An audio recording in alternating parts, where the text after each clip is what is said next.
Je m'appelle Andélise Pluquin, je suis développeuse web front-end pour Funbridge chez 52 Entertainment depuis maintenant 1 an. Funbridge, c'est une application de bridge avec une grande communauté de joueurs internationaux. On y organise beaucoup de tournois événementiels. Mon métier consiste au quotidien d'assurer la conception visuelle, l'optimisation de l'interface pour les utilisateurs avec mes collègues Arnaud et Léo. Donc au quotidien, on s'occupe de corriger les bugs, d'apporter des nouvelles fonctionnalités pour que jouer au bridge soit agréable pour les joueurs. J'ai choisi de rejoindre 52 Entertainment, premièrement pour l'opportunité unique de pouvoir travailler sur du jeu, et notamment du jeu par navigateur pour Funbridge. Étant moi-même une joueuse, donc jeux de plateau, jeux vidéo, c'était vraiment un gros point positif. Et j'aimais beaucoup l'idée de pouvoir travailler dans une entreprise dans ce domaine. Le second point qui était important pour moi aussi, c'était notre public, puisque notre public, ce sont les joueurs. Et il faut savoir que chez Funbridge, enfin en tout cas pour beaucoup d'entre eux, Funbridge est un lien social, un lien essentiel avec l'extérieur. Ça leur permet de maintenir justement le lien social, d'éviter l'isolement, puisqu'ils peuvent participer à des tournois entre amis, discuter, etc.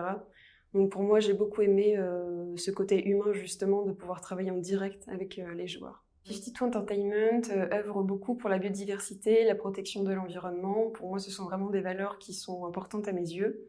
L'entreprise utilise des produits qui sont reconditionnés, participe à la lutte contre l'empreinte carbone. Elle participe également à la plateforme NOS, donc qui permet de contribuer à des projets comme la reforestation, la protection des barrières de corail. Récemment, pour Funbridge, on a créé un tournoi de l'environnement qui, en gros, pour chaque participation, permet de replanter un arbre dans la péninsule du Yucatan. Donc pour moi, ce sont vraiment des valeurs importantes et qui sont mise en place au quotidien dans l'entreprise. Pour moi, une journée typique commence avec un bon café au bureau pour bien commencer la journée.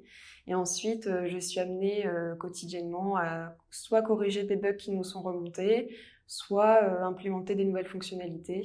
Comme actuellement, nous sommes en train d'améliorer le mode multijoueur pour le rendre beaucoup plus immersif et se rapprocher au mieux d'une vraie partie de bridge. Ce qui me passionne dans mon métier, c'est vraiment premièrement l'aspect technique, où on résout des bugs et on a une certaine satisfaction personnelle d'y arriver, évidemment. Et puis ensuite, il y a l'aspect humain où la satisfaction des joueurs, pour nous, est vraiment primordiale. Chez Funbridge, on est très loin de l'image du développeur isolé dans son coin. Ici, tous les départements collaborent ensemble. On peut être amené à travailler avec la QA, la data, le marketing, les graphistes. Les designers nous fournissent des maquettes qui nous seront utiles pour le développement de certaines fonctionnalités. Mais en tant que développeur, on peut aussi être amené à aider nos collègues en implémentant des solutions internes, c'est-à-dire en automatisant certaines tâches. Et j'aime beaucoup aussi cet aspect-là du travail, puisque sur le plan humain, c'est très gratifiant de pouvoir faciliter la vie de ses collègues.